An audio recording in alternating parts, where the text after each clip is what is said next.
जय हिंद दोस्तों, एक बार फिर आपके अपने ही यूट्यूब चैनल रिसर्च एजुकेशन में आपका स्वागत है। जी हाँ दोस्तों, आज हम लोग कई पॉइंट लिए हैं। इस पॉइंट पर काफ़ी चर्चाएं होगी विस्तार से, तो आप लोग इस वीडियो को अंत तक जरूर देखें। आज हम लोग सबसे पहले जो बिहार शिक्षक भर्ती परीक्षा 2023 है, इसमें बहुत सारा कन्फ्यूजन है। इस कन्फ्यूजन को दूर करने के लिए इस वीडियो को बनाया हूँ। आप लोग इसको डिटेल्स में समझिए। कि सबसे पहले आज सरकार जो दिनों दिन ठग रही है रिजल्ट के नाम पे, आज कल परसों एक तरफ लेटर निकालते हैं कि बहुत जल्दी बहाली देने वाले हैं, दूसरी तरफ रिजल्ट का कोई अता पता नहीं है। इस पे क्या प्रभाव पड़ने वाला है, इसके बाद हम लोग जानेंगे। देखिए, रिजल्ट कब तक आएगा, ये सबसे बड़ी मुद्दा बन चुका है। कोई भी चैनल पर भी जाए, वहां यही मुद्दा है कि रिजल्ट कब तक आएगा। यहाँ लेटर पे लेटर निकलते जा रहा है कि रिजल्ट यहाँ तक देखने बोले, रिजल्ट इस तारीख को आएगा, उस तारीख को आएगा, लेकिन रिजल्ट का कोई अता पता नहीं है। जहां तक आप लोग को पता है कि रिजल्ट जिसको देना था वो एक हफ्ता 2 हफ्ता के अंदर एसटीटी ने रिजल्ट घोषित कर दिया, लेकिन अभी तक इसका रिजल्ट का कोई पता नहीं है। लेकिन संभावना बन रही है कि रिजल्ट कब तक आएगा। ये रिजल्ट आपको उम्मीद तो है कि आपको आज या तो कल देखने को मिल सकता है। आज 12 बजे रात या तो कल। अगर आज 12 बजे रात और कल नहीं मिला देखने को, तो निश्चित है कि आपको 20 तारीख के बाद ही आपको रिजल्ट मिलेगा। लेकिन संभावना बन रही है कि 20 से पहले अगर प्राइमरी वाला रिजल्ट नहीं आते हैं, तो मान के चलिए कि 9, 10th और 11, 12th का रिजल्ट बीपीएससी जो एग्जाम लिया है उसका आना ही आना है। तो आप लोग ये समझ गए कि रिजल्ट कब तक आएंगे। क्या प्राइमरी का रिजल्ट आएगा, ये सबसे बड़ी मुद्दा है।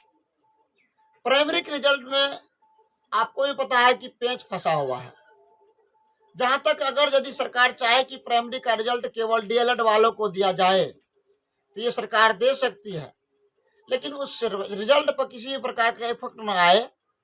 उस रिजल्ट को लगता है कि सरकार 20 तारीख के जजमेंट तक उसको रोक के रखेगी और बाद में देगी, जहां तक जो संभव है लग रहा है।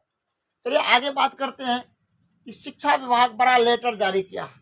जी हाँ दोस्तों, शिक्षा विभाग एक बड़ा लेटर जारी किया है कि ये जो दुर्गा पूजा है, इस दुर्गा पूजा में भी जो आधिकारिक लोग हैं, जो कार्यालय में काम करते शिक्षा विभाग में, उसकी छुट्टी को समाप्त कर दिया है, ताकि बीपीएससी की रिजल्ट एवं मेरिट लिस्ट को जल्दी से जल्दी तैयारी कर सके और लगभग अक्टूबर माह में ज्वाइनिंग समाप्त हो जाए, क्योंकि फिर आगे की बहाली आनी शुरू है। और सबसे बड़ी आंच तो यहाँ है कि सरकार का इलेक्शन पुनः शुरू हो जाएगी। तो आप लोग इस बात को समझ गए होंगे। चलिए, एक समस्या जिसको ध्यान में रखना होगा, अभ्यर्थी हो या शिक्षक, अभ्यर्थी हो या सरकार हो, इस समस्या को बहुत बड़ी समस्या मानते हैं। इस सबसे बड़ी समस्या यही है कि रिजल्ट नहीं देने का। रिजल्ट नहीं देने का सबसे बड़ी समस्या है कि जो सुप्रीम कोर्ट में लगभग लगातार 2 बार जो डेट को आगे बढ़ा दिया गया है, ये 2 बार डेट को आगे बढ़ाने का एक कंडीशन पैदा ले लिया है कि किसके पक्ष में जजमेंट आएंगे। अगर जिसके भी पक्ष में जजमेंट आएंगे, 20 तारीख को सबसे लास्ट डेट होगा और ये लास्ट डेट में ही फाइनल हो जाएगा कि जजमेंट में क्या आती है, और वो सबको मानना पड़ेगा, चाहे जिसके भी पक्ष में जजमेंट आए। संभवतः अब इससे सरकार भी निकल चुकी है और सरकार को भी ये मानना पड़ रहा है कि अब 1 to 5 में बीएड वाला शामिल नहीं करेंगे, क्योंकि सरकार सोचती है कि हम एनसीईटी के गाइडलाइन पर चलेंगे, और एनसीईटी भी मान लिए हैं कि जब सुप्रीम कोर्ट फैसला दे ही दिया है, इसको समाप्त कर देते हैं 1 to 5 में। फिर भी आप देखिए 20 तारीख को क्या होती है। अगला पॉइंट है, कितना सीट भरने की उम्मीद है। ये सीट लगभग कहा जा रहा है कि कुल सीटों का 75% भरेंगे। अगर अभ्यर्थी न मिले तो उसके जो कट ऑफ पास मार्क है, उस कट ऑफ पास मार्क को भी 5% नीचे करके फिर हम उस सीट को 75% भरेंगे। तो आप देखिए, अगर इसके लिए आवाज़ सभी अभ्यर्थीगण उठाएंगे कि नहीं, सीट को लगभग 100% भरा जाए, क्योंकि अब आने वाले जो बहाली है वो प्राइमरी का नहीं आएंगे, वो 6 क्लास से ऊपर के आएंगे। इसीलिए इसके लिए सभी से निवेदन है कि आवाज़ जरूर उठाए 100% सीट भरने की। अब आप समझ सकते हैं कि लगभग कितना जो है ना, अब आप समझ सकते हैं कि अभ्यर्थी की संख्या कितनी होगी। जेन्युइन अभ्यर्थी जो प्रत्येक चीज, ना वो फर्जी है ना वो किसी तरह से फैला है, ये जेन्युइन स्टूडेंट जो है लगभग जितना सीट है उसका कम से कम 4 से 5 गुना है, ज़्यादा नहीं है, 4 से 5 गुना है, लगभग 4 या 5 स्टूडेंट पर एक सीट है, यानी एक सीट पर 4 से 5 स्टूडेंट का मात्र कंपटीशन है। अब उसके बाद देखिए कि आप लोग ये बता रहे थे कि चाहे बीपीएससी हो या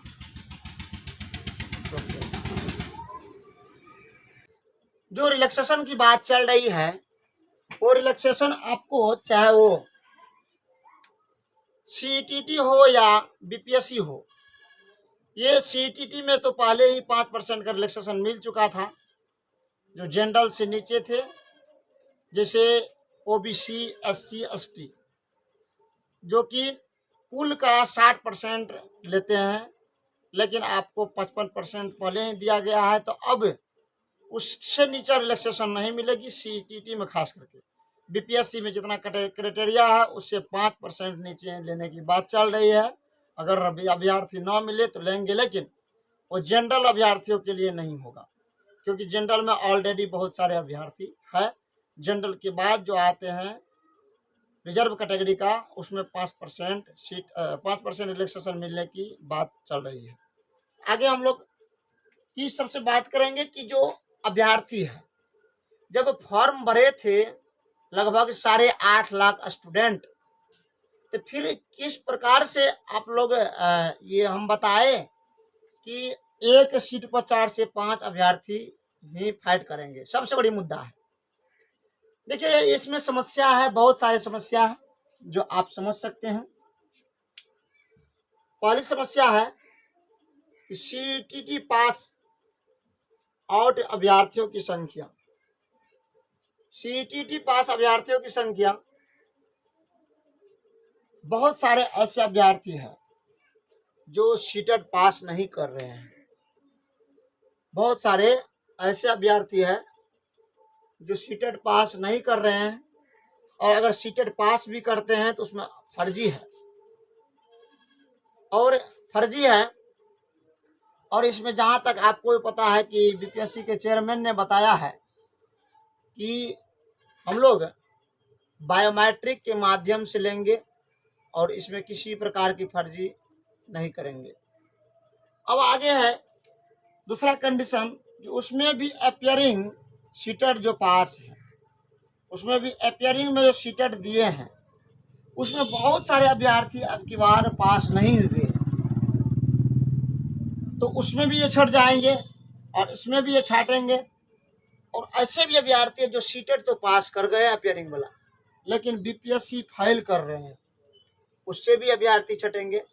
लेकिन आधा से अधिक जो अभ्यर्थी छटेंगे वो तो बीएड बाहर ही लगभग माना जाए, लेकिन अभी 100% नहीं, जब तक 20 तारीख का जजमेंट नहीं आती है सुप्रीम कोर्ट से। लेकिन अब ये तय हो गई है कि 20 तारीख का जजमेंट जो अनिरुद्ध बोस के बेंच में गई है, वो अपना फैसला को दोबारा चेंज करते नहीं है, करेंगे भी नहीं, ये लग रहा है संभावना। और सभी आदमी से निवेदन है, सभी अभ्यर्थियों से निवेदन, आप धैर्य बना के रहिए, कुछ दिन का परेशानी है, उसके बाद आपको कटअप बहुत कम जाने वाला है। कुछ ऐसे अभ्यर्थी है जिसका कटअप जो एसएससी आर का तैयारी कर रहा था, जीडीएस का तैयारी कर रहा था, जिसका कटअप हाई है। बाद बाकी बहुत सारे स्टूडेंट का कटअप जो है 45 से 50 के बीच में, सबसे ज़्यादा स्टूडेंट है तो 45 से 50 के बीच में है। इसीलिए किसी भी कैटेगरी का कटअप ज़्यादा जाने वाला नहीं है। अगर आप अपने कैटेगरी में लगभग 5 से कुछ नंबर आगे आ रहा है तो आप सिलेक्शन के पात्र हैं। तो आज की वीडियो में इतना ही, उसके बाद हम लोग आगे मिलेंगे। धन्यवाद, जय हिंद।